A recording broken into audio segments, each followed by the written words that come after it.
Hey ho Pop Gengs! Doctor Strange in the Multiverse of Madness yang diarahkan oleh Sam Raimi emang gila kayak judulnya.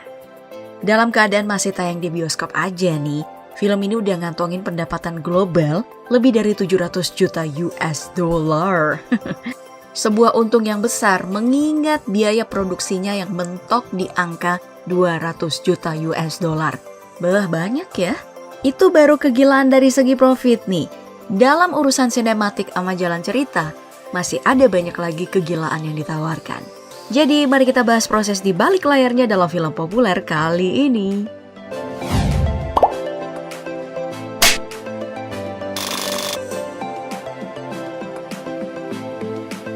Oke, kalau kamu adalah penonton yang rasain nuansa penuh teror ala film horor selama nonton Multiverse of Madness, itu bukan hanya karena sutradaranya Sam Raimi yang lebih pengalaman ngarahin produk bernuansa gelap ketimbang superhero.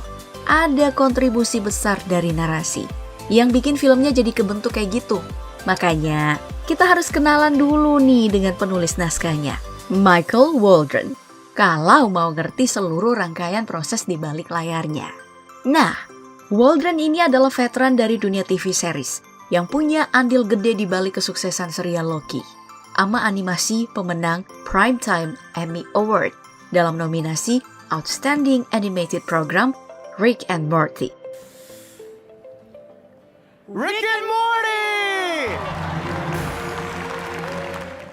Ya, bisa dibilang pengalaman di dua serial inilah yang bikin Waldron ini layak jadi penulis di Multiverse of Madness.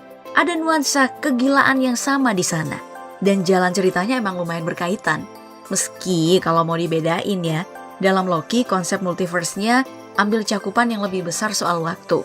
Dan di Rick and Morty ada unsur science fiction yang dibutuhin sebagai pengalaman buat nulis cerita Doctor Strange secara logis dan sederhana. Itulah yang bikin film science fiction berdurasi 2 jam lebih ini bisa ditonton dengan nyaman, tanpa harus terganggu oleh detail sains yang membosankan. Cuman itu bukan satu-satunya faktor ya. Selain punya pengalaman, Waldron ini juga cukup telaten. Karena sebelum nulis naskah, dia nonton semua film superhero arahan Sam Raimi dulu. Termasuk 3 saga Spider-Man rilisan 2002 hingga 2007. Jadi bejibun revisi yang dibutuhin karena penulis naskahnya kurang riset, itu sama sekali gak kejadian sama film produksi ini.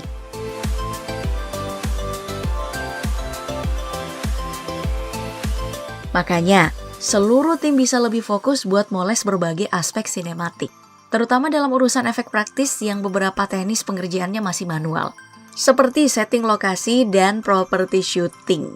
Untuk lokasi aja, pengambilan gambar harus pindah-pindah ke berbagai negara, mulai dari Norwegia, Islandia, Inggris, Kanada, Italia, sampai balik lagi ke Amerika.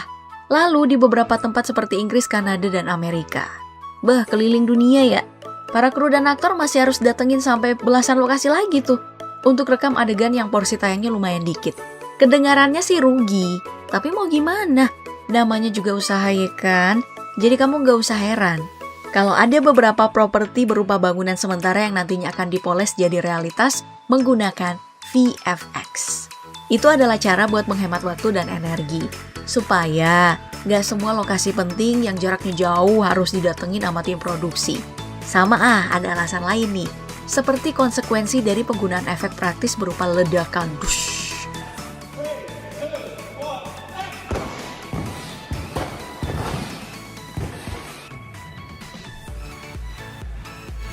Yang bisa dipastikan bakal bikin anggaran habis, cuman buat nanggung biaya kerusakan kalau semua lokasi syuting berlangsung di tempat asli. Dan gak berhenti sampai di situ, ada alasan keamanan juga yang bisa lebih dioptimalkan saat pengambilan gambar dilakukan dalam studio atau area khusus buat naruh properti. Karena ada beberapa adegan dalam naskah yang memang berlangsung di ketinggian. Tentu semua hal itu masih harus ditopang sama sejumlah aspek pendukung. Misalnya kenyamanan para aktor.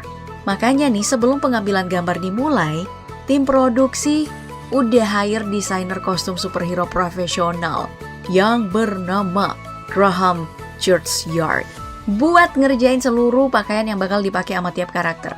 Biar secara visual, bukan cuma busana dalam film ini yang relevan sama latar cerita, Berbagai hal kayak bahan sampai metode pembuatan. Itu harus mikirin tiap faktor, kayak fleksibilitas gerak aktor selama adegan aksi, sama sirkulasi udara yang stabil di bagian dalam kostum. Karena itu bakal digunain buat syuting sampai berjam-jam. Cuman ya tetap aja, baik efek praktis maupun kostum itu hanya bisa menopang mungkin 5-10% aja untuk seluruh adegan. Selebihnya, tim produksi emang harus bersandar kepada CGI. Iya bener, CGI. Karena tahu sendiri kan, gimana surrealnya tiap adegan pertarungan yang ada di film ini. Itu nggak mungkin dibuat pakai teknologi analog. Makanya harus ada seniman VFX yang ngurusin hal semacam itu. Dan untuk kasus Multiverse of Madness ini, mereka masih hire beberapa studio yang udah kerja bareng sejak saga pertama. Salah satunya adalah Industrial Light and Magic atau ILM. Ini nggak mungkin absen sih. Secara ILM ini kan anak perusahaannya Disney. Dan memang di luar alasan itu, hasil kerjanya mereka juga udah teruji. Kita bisa lihat itu dari gilanya efek perubahan lingkungan akibat mantra sihir yang sudah dimunculkan sejak film terdahulu.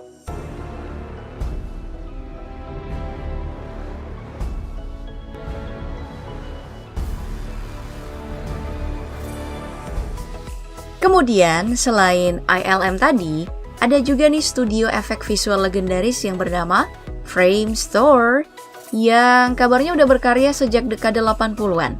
Nah, mereka inilah yang bertanggung jawab sejak saga pertama buat ngerjain berbagai efek yang berhubungan dengan adegan pertarungan atau menampilkan efek mantra dari sihir kecil seperti perisai. Hingga nih yang paling wajib, portal teleportasi yang jadi skill wajib buat seluruh praktisi seni mistis dalam dunia Doctor Strange.